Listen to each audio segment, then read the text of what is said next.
commandment that Jesus gave to all the disciples when he was there in this earth. ये आखिरी आज्ञा थी जो प्रभु यीशु ने दी थी उसके चेलों को दुनिया से जाने से पहले। So he knew he wanted lot of people from different countries to come into the kingdom of God. तो वो चाहता था कि दुनिया के हर एक देश से बहुत सारे लोग उस प्रभु के राज्य में आए। He told his disciples, go and tell about this good news. तो इसने प्रभु यीशु ने उसके चेलों को बोला कि पूरे दुनिया में जाके अच्छा सुसमाचार सबको बोलो। He said, I am sending you in my authority in my name. प्रभु यीशु ने बोला कि मैं तुम्हें मेरे नाम और मेरे अधिकार के आधार पे भेज रहा हूँ। I have got authority in heaven and in earth. मेरे पास सारा अधिकार है स्वर्ग और धरती पर।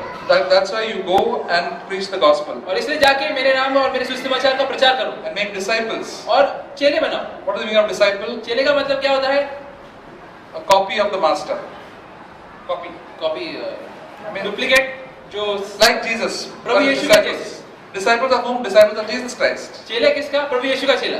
And first thing to the disciples saying, baptizing them in the name of the Father, Son, and the Holy Spirit. तो जितने भी तुम चेले बनाओगे उनका बपतिस्मा करो पिता परमेश्वर पुत्र और पवित्र आत्मा के नाम So से। this is the command given by Jesus Christ. और ये जो आज्ञा है ये प्रभु यीशु ने दी थी। And what is the meaning of baptism? बपतिस्मा का मतलब क्या होता है? Baptism is not an English word; it's a Greek word. ये अंग्रेजी शब्द नहीं है, ये ग्रीक का शब्द है। Baptism means immersing.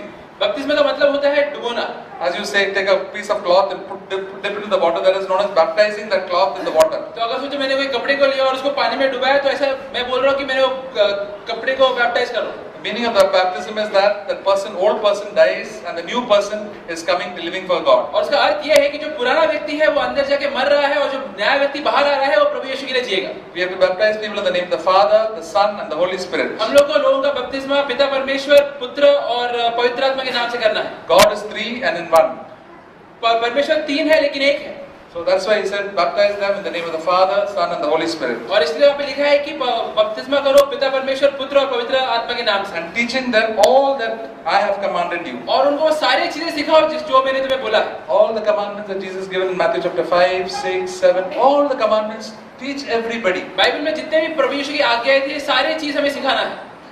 And it says, you teach everybody, make them disciples of Jesus और जब Christ. तुम ये उनको सिखाओगे तभी वो लोग प्रभु के चेले बनेंगे। They learn to be obedience. वो लोग सीखेंगे कैसे आज्ञाकारी बनना है। So we have to lead people to obedience. तो हमें लोगों को आगे लेके जाना है ताकि वो लोग आज्ञाकारी बने। It's like taking a child to school. ये एक छोटे बच्चे को स्कूल में लेके जाने के समान है। A very good school. बहुत ही अच्छा school. And they got admission in the school. और वहाँ पे अगर वो बच्चे का भर्ती हो गया, The parents are very happy. My child has got admission in school. तो माता पिता बहुत खुश होते हैं कि मेरा बच्चा इतने अच्छे स्कूल में जा रहा है। But then they go from first standard. They have to go every year, one by one, higher and higher. तो हर साल उनको पहली कक्षा से दूसरी कक्षा और ऐसे आगे बढ़ते जाना है। We will not be happy that we just got admission to the school. हम लोग खुश नहीं रहेंगे कि बस बच्चे लोग भर्ती हो गए स्कूल में। But we must mature and grow more and more and become more and more wiser. लेकिन उन लोगों को समझदारी में और बुद्धि में बढ़ते जाना है। Likewise, as believers, we have to grow up in the Lord. उसी तरीके से विश्वासी होने के नाते हमें प्रभु में बढ़ते जाना है। And every passing year, we have to become more like Jesus. हर साल हमें और प्रभु यीशु के जैसे बनते जाना है। In our behavior at home, in the workplace, and the church. हमारा बर्ताव घर में, ऑफिस में या कलीसिया में।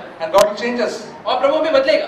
The sins that used to trouble us many years back will not trouble us now. जो पाप जो पहले हमें बहुत परेशान करते थे अभी आगे से हमें परेशान नहीं करेंगे। We'll get victory over so many sins. क्योंकि हमें कई सारे पापों के ऊपर विजय मिलते जाएगी। We'll be going forward and forward, battling against so many sins and every power of the devil. और मसीह जीवन में लोग आगे बढ़ते जाएंगे, पाप और शैतान की शक्तियों का सामना करते जाएंगे। That is what God wants us to be. प्रभु चाहता है कि हम लोग ऐसे बने। Go and be my representatives. जाके मेरा प्रचार करो।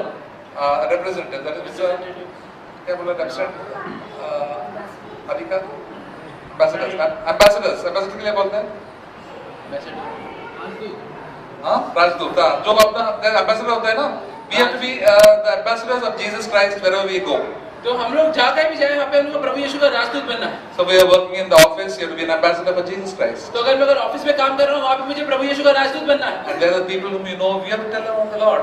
और अगर वहाँ पे जो लोग प्रभु यीशु को नहीं जानते वहाँ पे हमें प्रभु यीशु के बारे में उनको बोलना है। Tell them you have to be a disciple of Jesus उनको Christ. बोलना है कि तुम्हें प्रभु यीशु का चेला बनना है। You have to follow Him. उसका पीछा करना है। The first step for us is to always take baptism. और उसमें सबसे पहला कदम ये होता है कि हम लोग बपतिस्मा लें। That is show that your old person is dying. You have become a new person. और उससे हम लोग ये दिखला रहे हैं कि मेरा पुराना व्यक्ति मर रहा है और अभी से मैं एक नया व्यक्ति You हूँ। already become a Christian. हम लोग पहले से ही ईसाई बन चुके हैं। Baptism does not make you a Christian. बपतिस्मा लेने से हम लोग ईसाई नहीं बनते। Baptism does not take you to heaven. बपतिस्मा लेने से मैं स्वर्ग में नहीं जाता। It is a sign of obedience. वो बस एक आज्ञा मानने का तरीका है। Now I'm going to obey the Lord from today onwards. कि अभी से मैं प्रभु यीशु की आज्ञा का पालन करूंगा। The first step of obedience. और ये सबसे पहला कदम आज्ञाकारी बनने का। I'm going to obey God God every day of my life. और हर रोज मैं अपने जीवन में प्रभु का आज्ञा का पालन करने Sometimes वाला it हूँ। may be difficult, but I'm still going to obey. भले ही मुश्किल रहो लेकिन फिर भी मैं आज्ञाकारी बनूंगा। Give me a heart to obey God, मुझे एक ऐसा मन दे प्रभु जो आपके आज्ञा का पालन करे। as that poster said, As- as this poster was saying. जैसे अभी वो पोस्टर में लिखा है। So we trust that these 7 brothers and sister would, 7 of us would come and give a brief testimony, just in 3 minutes, what God has done in your life, what our past life, present and future.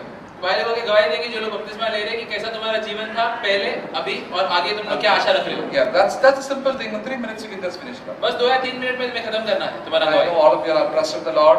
Sometimes we feel a little frightened to come in the public and speak. और कभी-कभी डर लगता है सबके सामने आके